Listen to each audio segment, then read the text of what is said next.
Hi hello అందరికి నమస్తే, welcome to our channel. నా పేరు రవీందర్. ఉత్తరప్రదేశ్లోని హత్రాస్ జిల్లా పూడ్రాయి గ్రామంలో జరిగినటువంటి ఆధ్యాత్మిక కార్యక్రమం ఏదైతే ఉందో, ఈ ఆధ్యాత్మిక కార్యక్రమంలో 121 మంది ప్రాణాలు కోల్పోయారు. ఈ 121 మంది ప్రాణాలు కోల్పోవడానికి కారణమైనటువంటి వ్యక్తి బోలేబాబా. ఈ బోలేబాబా ఎవరు? ఇంతకుముందు ఆయన ఏం పని చేసేవారు? ఇప్పుడు ఈ బోలేబాబా ఎక్కడున్నాడు? అసలు ఈ ఘటన జరగడానికి కారణం ఏంటి అనేది మనం చూస్తే కనుక, ఈ బోలేబాబా అసలు పేరు సూరజ్ పాల్. ఈయన ఉత్తరప్రదేశ్లోని ఏటి జిల్లాకు చెందినటువంటి వ్యక్తి. 18 సంవత్సరాలుగా పోలీస్ ఆఫీసర్గా పనిచేశారు. అయితే ఈ పోలీస్ ఆఫీసర్గా పనిచేసేటువంటి వ్యక్తి తను ఇంటెలిజెన్స్ బ్యూరోగా పనిచేస్తుందని చెప్పి అందరినీ నమ్మించారు. అయితే ఆధ్యాత్మిక కార్యక్రమంలో అడుగుపెట్టాలని స్వచ్ఛందంగా పదవి విరమణ చేస్తానని చెప్పి అందరికీ చెప్పినప్పటికీ 1997లో లైంగిక వేధింపుల కారణంగా ఆయన అరెస్ట్ కాబడ్డాడు. 1999లో అరెస్ట్ అయిన తర్వాత ఆయన తన పదవి విరమణ స్వచ్ఛందంగా చేసి ఈ ఆధ్యాత్మిక కార్యక్రమంలో అడుగుపెట్టి తన సొంత గ్రామంలో ఒక ఆశ్రమాన్ని ఏర్పాటు చేసుకున్నారు. ప్రజలకు ఉన్నటువంటి మూఢనమ్మకాలను బేస్ చేసుకొని తన సామ్రాజ్యాన్ని పెంచుకుంటూ వచ్చాడు. తన ఆశ్రమంలో ఇచ్చేటువంటి ఈ నీరు ఏదైతుందో, ఆ నీరు తాగితే కనుక ప్రతి ఒక్కరికి కూడా వారి జీవితం బాగుంటుంది, వారి ఆరోగ్యం బాగుంటుందని చెప్పి నమ్మబలికాడు. ఆ తర్వాత ఆయన నడిచినటువంటి ఆ పాదాల కింద ఉన్నటువంటి ధూళి కూడా, ఆ మట్టి కూడా తీసుకుంటే ఆ మట్టిని స్వీకరిస్తే అంతా మంచి జరుగుతుందని కూడా వాళ్ళని నమ్మించారు. ఆ రకంగా భక్తులు అనేక మంది వివిధ రాష్ట్రాల నుంచి అనేక మంది భక్తులుగా ఆయనకు మారారు. ఈ సామాన్య ప్రజలే కాకుండా ఎమ్మెల్యేలు, ఎంపీలు, ఈ రాజకీయ నాయకులందరూ కూడా ఆయన భక్తులుగా మారినటువంటి పరిస్థితి. అయితే ఈయన బాబాగా మారకముందు నుంచి కూడా వివాదాస్పదంగానే ఉన్నారు. ఆయన చేసినటువంటి ఉద్యోగం పోలీసు అధికారి అయినప్పటికీ కూడా ఇంటెలిజెన్స్ బ్యూరో అని చెప్పి అబద్ధం చెప్పడము, అదేవిధంగా ఆయనను సస్పెండ్ చేసి అరెస్ట్ చేసి లైంగిక వేధింపుల కేసులో అరెస్ట్ చేస్తే అరెస్ట్ అయిన తర్వాత బయటకు వచ్చి మరి ఆయన పదవి విరమణ పొందిన క్రమంలో స్వచ్ఛందంగానే పదవి విరమణ పొందని చెప్పి అబద్ధాలు చెప్పడము, ఈ రకరకాల అబద్ధాలు చెప్తూ ఎప్పుడు వివాదాస్పదంగానే ఉండేటువంటి వ్యక్తి ఈ బోలేబాబా. ఇదే కాకుండా ఈ కరోనా టైంలో కూడా ఎక్కువ మంది గుమికూడదని చెప్పినప్పటికీ కూడా 50 మందికి మాత్రమే నేను ప్రవచనాలు బోధిస్తానని చెప్పి పర్మిషన్ తీసుకొని సుమారుగా 40,000కు పైగా ఆయన అభిమానులు అక్కడికి వస్తే వాళ్ళకు ప్రవచనాలు బోధించినటువంటి క్రమంలో అప్పుడు కూడా ఆయన మీద కేసు నమోదైంది. సో ఈ రకంగా ఎప్పుడు వివాదాస్పదంగా ఉండేటువంటి వ్యక్తి ఈ బోలేబాబా. మరి ఈ ఆధ్యాత్మిక ప్రవచనాలు బోధించేటప్పుడు ఆయన ఒక కూర్చులో కూర్చొని ఆయన భార్య ఇద్దరు కూడా ఉంటారు. ఈయన మీడియాకి కూడా చాలా దూరంగా ఉండేటువంటి వ్యక్తి ఈయన. సో ఈయన ప్రవచనాలు బోధించేటువంటి పద్ధతి కూడా మిగతా బాబాలకు ఈయనకు చాలా వ్యత్యాసం ఉంటుందని కూడా ఆయన భక్తులు చెప్తూ ఉంటారు. మామూలుగా అయితే బాబాలంటే కాషాయ దుస్తులు ధరించుకుంటారు, కానీ ఈయన మాత్రం అలా కాదు.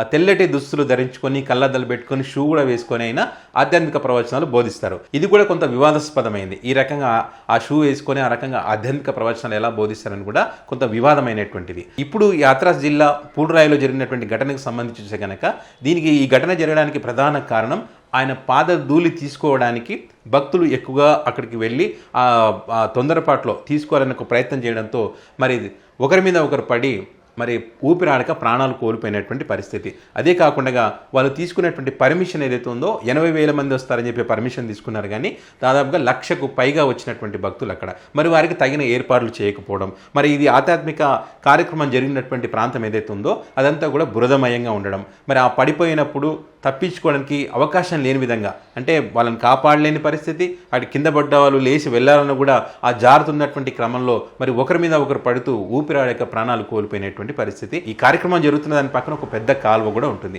ఆ కాలువ పక్కన కూడా చాలా మంది ఈ బాబా ప్రవచనాలు వింటూ నిలబడ్డారు. సో ఈ రకంగా ఆయన పాద ధూళి తీసుకోవడానికి కార్యక్రమం అయిన తర్వాత పాద ధూళి తీసుకోవడానికి పరిగెత్తినప్పుడు మరి తోపులాట జరిగినప్పుడు మరి అక్కడి నుంచి ఊపిరాడక ప్రాణాలు కోల్పోతున్నటువంటి క్రమంలో మరి వాళ్ళ దాని నుంచి బయటపడడానికి ఇటువైపు పక్కకు వచ్చినటువంటి క్రమంలో వీళ్ళ మీద పడడం, నా కాలువ పక్కన నిలబడ్డటువంటి వాళ్ళ పక్కన వాళ్ళు వచ్చి మీద పడడం, అక్కడ ఉన్న వాళ్ళు ఆ కాలువలో పడడం, ఆ కాలువలో పడ్డ వాళ్ళ మీద వేరే వాళ్ళు వచ్చి పడడం, ఆ కింద పడ్డ 25 మంది కూడా అక్కడే ప్రాణాలు కోల్పోయారు. సో ఇక్కడ నుంచి ప్రాణాలు కాపాడేటువంటి ప్రయత్నం చేయడానికి కూడా అవకాశం లేదు ఆ బురద ఉన్నటువంటి ప్రాంతంలో. సో కొంతమందిని మరి హాస్పిటల్కి తీసుకువెళ్తే అక్కడ హాస్పిటల్లో చికిత్స చేయడానికి డాక్టర్లు కూడా లేనటువంటి పరిస్థితి అక్కడ. సో అక్కడ వైద్యం అందుకు కూడా కొంతమంది ప్రాణాలు కోల్పోయారనమాట. సో ఆధ్యాత్మిక ప్రవచనాలు బోధించడంలో ఎలాంటి తప్పు లేదు. మరి ఆ కార్యక్రమానికి వచ్చేటువంటి భక్తులకు కావాల్సినటువంటి ఏర్పాట్లు కూడా చూసుకోవాల్సినటువంటి బాధ్యత ఆ నిర్వాహకులకు ఉంటుంది. కానీ అవేవి పట్టించుకోకుండా ఈ రకంగా వాళ్ళు నిర్లక్ష్యం చేయడం వల్ల 121 మంది ప్రాణాలు కోల్పోయారు. అక్కడ 108 మంది మహిళలు, 8 మంది చిన్నారులు, మిగతా వాళ్ళంతా కూడా ప్రాణాలు కోల్పోయినటువంటి పరిస్థితి. సో ఈ రకంగా ఈ బోలే బాబా చేసినటువంటి నిర్లక్ష్యం వల్ల 121 మంది ప్రాణాలు కోల్పోయారు. సో అప్పటి వరకు ఆధ్యాత్మిక ప్రవచనాలతో కలకలాడినటువంటి ఆ ప్రాంగణం అంతా మరి శవాలమయమైనటువంటి పరిస్థితి, మరి ఆ బంధువుల రోదనలు మిన్నంటినటువంటి పరిస్థితి. సో మరి ఇప్పుడు ఆ బోలే బాబా అయితే మరి కనిపించకుండా పోయారు, మరి ఎక్కడున్నారో కూడా తెలియనటువంటి పరిస్థితి అని చెప్పి మరి పోలీసు అధికారులు అయితే చెప్తా ఉన్నారు. మరి ఈ బోలే బాబాను అదుపులోకి తీసుకుంటారా, మరి ఎవరి మీద చర్యలు తీసుకుంటారు? ఎందుకంటే ఇలాంటి ఘటనలు అనేకం జరిగాయి, మహారాష్ట్ర, రాజస్థాన్, ఆంధ్రప్రదేశ్. సో ఇప్పుడు ప్రస్తుతం ఇది మరి ఇలాంటి ఘటనలు జరగడానికి ప్రధాన కారణం ఈ నిర్వాహకులే. సో వీళ్ళంతా కూడా వచ్చేటువంటి వారి సంఖ్యను కానీ వారికి తగిన ఏర్పాట్లు కానీ చేస్తే ఇలాంటి ప్రమాదాలు జరగవు. కాబట్టి ఈ బోలే బాబా లాంటి వ్యక్తులు ఈ కార్యక్రమాలు నిర్వహించినప్పుడు తగిన జాగ్రత్తలు తీసుకోవాల్సినటువంటి అవసరం ఉంటుంది. ప్రజలను వాళ్ళ యొక్క మూఢనమ్మకాలను బేస్ చేసుకొని వాళ్ళను మోసం చేయడానికి ప్రయత్నం చేసి వాళ్ళ ప్రాణాలను పొట్టన పెట్టుకున్నటువంటి పరిస్థితులు మనం ఈరోజు చూస్తూ ఉన్నాం. ఈ ఘటనలో మరణించినటువంటి వారి ఆత్మకు శాంతి కలగాలని ఆ భగవంతుడిని మనస్ఫూర్తిగా కోరుకుందాం.